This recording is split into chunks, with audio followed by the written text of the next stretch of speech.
Hey, we are going to learn a little bit about Padlet. I love this website. You can make really cool looking interactive digital bulletin boards, but there's a lot of other things that you could kind of tweak Padlet to use like off book.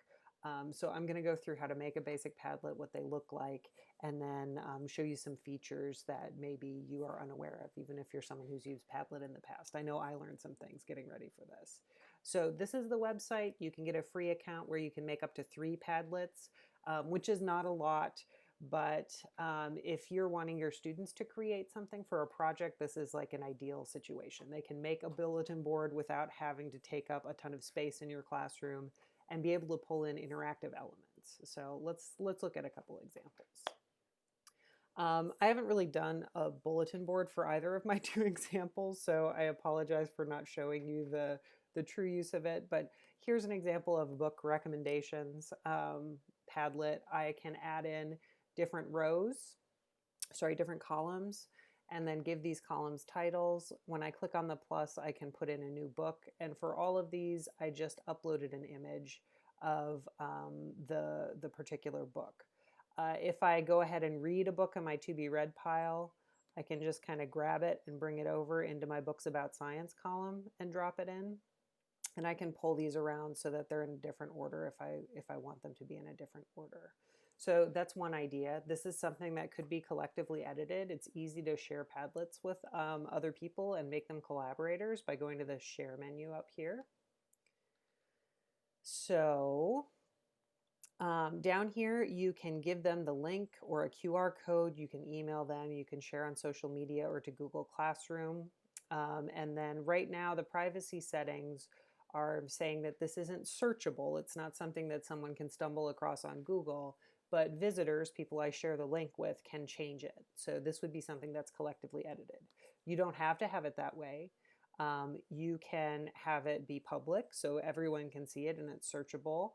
You can have it password protected, and you can change it so that the visitors can only read the posts instead of can write.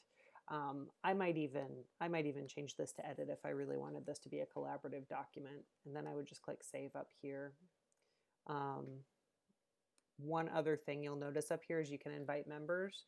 If you're having your students do a project in Padlet, and I would definitely recommend small groups to get started, so that you can have one account for all of the group members and they would be able to put in and manipulate things. That's one way to do it. I don't know whether that's better or worse. But anyway, they can put you in as a member so that you would have access to their Padlet so you could look at it, and then it would show up under your shared. I haven't had anyone share a Padlet with me. I have an older account, and I just made a new one for this one, so no shared Padlets at this point. I'm going to go to the gallery now, which is where you can get some really cool ideas for other Padlets, and it'll kind of expand your horizons. I like this one that's set up as a poll. So they have the 4 different themes for their prom, and then you can see they've enabled likes on their posts. And so a like is a vote in this case. So you can go in and you can make a vote for whatever it is you want to on this poll. So that's definitely an option that you could try out in your classroom. Some other cool ideas are a compliment board. So I know some of us in our classrooms had that shoebox that was decorated that people could just put anonymous comments into that we'd pull out of. This is the digital version of that, and the asynchronous distance version of that, right? So you could have your students post things there.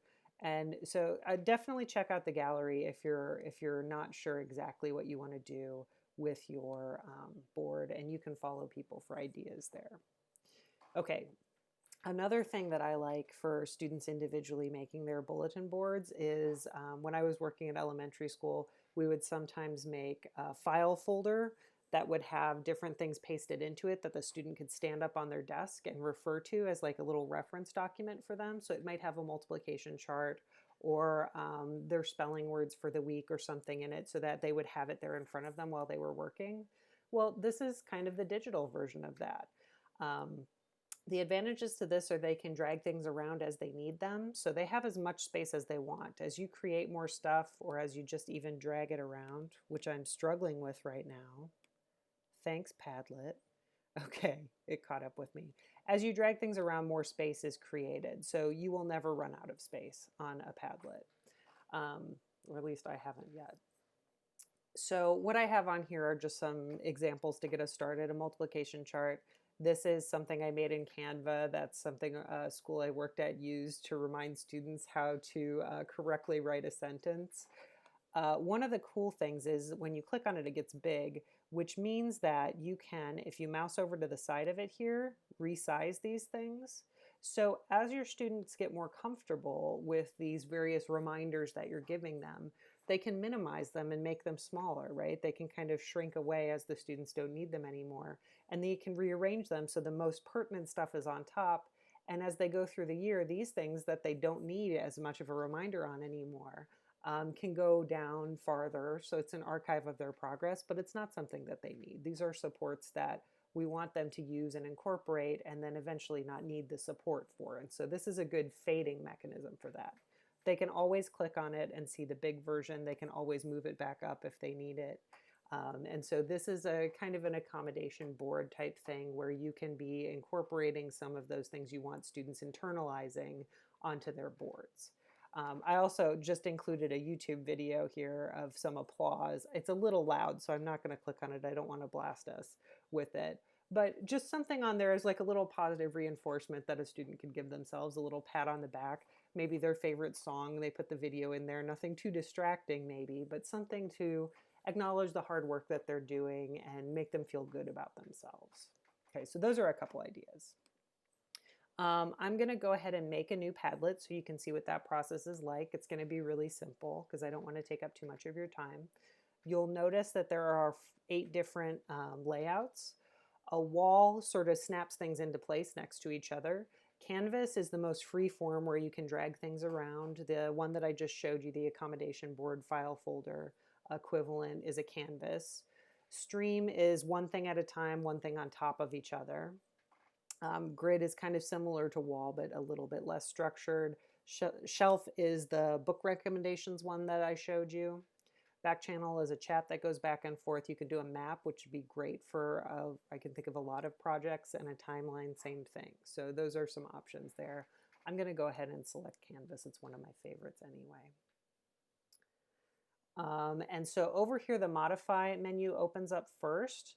This is the time for you to customize and set up your Padlet how you want it to. So I'm going to call this one Chemical Reactions. And made with a wink and a smile is not a good description for that. So we'll just say, sorry, we can't do a lab, kids. Okay, the icon is fun. I'm going to probably spend too much time looking for a good one, so I'm just going to pick a random one. Let's pick bread. There's some chemical reactions going on in bread. So as soon as I do that, you'll notice that it has changed to bread in the little website, I don't know what you call it, icon, I guess. And so that's a fun way to personalize it. So all of my ones, I definitely put that in. You can put in a different address in here, so you can call this one Chem, maybe. And so now the link to this, instead of having a long garbled thing, is just my username /chem. Down here, you can decide whether you want to be in light or dark mode. I'm not sure how much difference that makes at this point. You can add your own picture in the background. You can choose from a variety of things in here. I think that looks pretty good.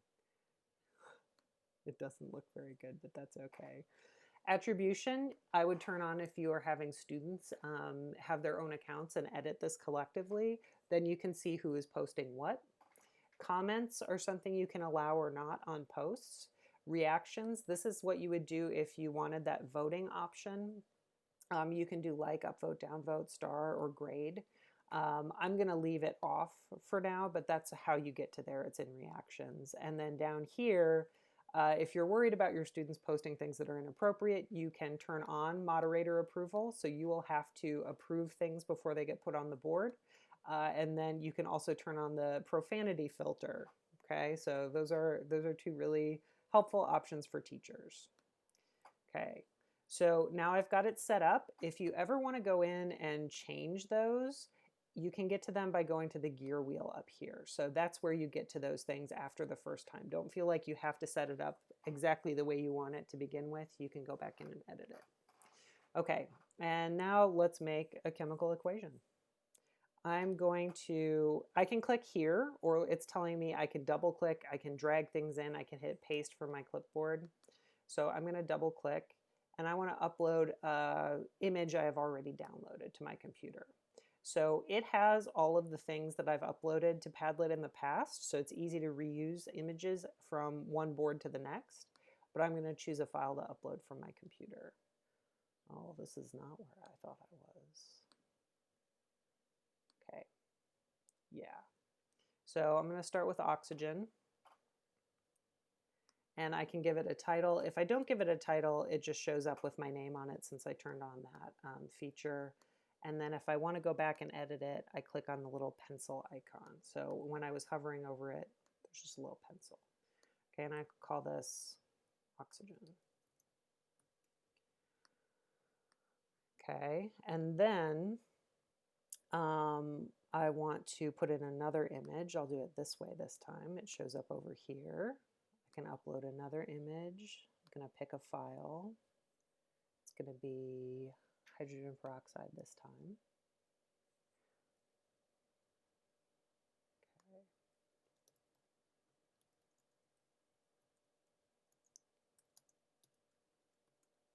Okay, and I couldn't find a public domain space filling model of hydrogen, but that is totally okay because I'm going to make a new one and show you all of the different things you can do. So the options that show up down here are upload an image from your computer, link to a different website, Google something, or take a picture. But if you click on the three dots for more, there are a ton of other options you have. You can put in a screen recording into this.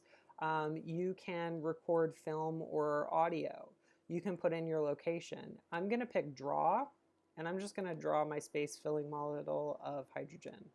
I apologize that I apparently have a lot of diesel traffic today and left my window open. I hope it's not too hard to hear. Okay, so there's my terrible little drawing. Totally fine. I could also draw in my arrow and my plus sign if I so choose. Another option I have is if I click on the dot dot dot here, not in the edit menu, I'm going to have to re-record this, I think. I can click connect to a post. This is how you can do your concept mapping here. So I can say connect this one to here, and it says, then it has the arrow. Maybe that doesn't make sense, and maybe I realize I don't want that there. I can I can click on the dot dot dot again, say disconnect, get rid of it. I could instead line these up like this, connect to a post, and then show that these two things are being combined into hydrogen peroxide. Okay, so that's kind of a goofy example. I don't know that I really would have my students doing chemical reactions on a Padlet like this, but I wanted to show you some of the features, and that's one way that you can show them. There are other things you can do here too. Bring to front and send to back allow you to layer them on top of each other, so maybe you want one of your pictures overlapping the others. I don't know what set as cover does, but let's find out. I think that means that if I go back into my Padlet dashboard, that would be, no, it doesn't show up there. I don't know what that does. Okay, we're all still learning here. So I talked about how to resize, right? So if you go over to the side, your cursor will change into an arrow and you can make things bigger or smaller. I talked about how to connect objects. I talked about sharing, which remember is back up here. The gear wheel is how you get back into modify. Going back to the dashboard, your gallery is where you can find really cool ideas. If someone has given you a link to a Padlet, you can click join and paste the URL in there, but you probably would have just followed the URL, so it's not super helpful. And then you've got a lot of different types of Padlet you can choose from, okay? I hope that was helpful. I think Padlets can be a really cool way for students to express themselves. When I was doing my, my geosphere class at Fairmont State, and we had to go to online instruction. One of their ongoing assignments was to decorate one of the bulletin boards in Hunt Hot Hall. So I had them use Padlet instead to continue that activity that was supposed to be in person in a meaningful way online. So I definitely I like this product for particular settings, and I hope you found something useful or new in this.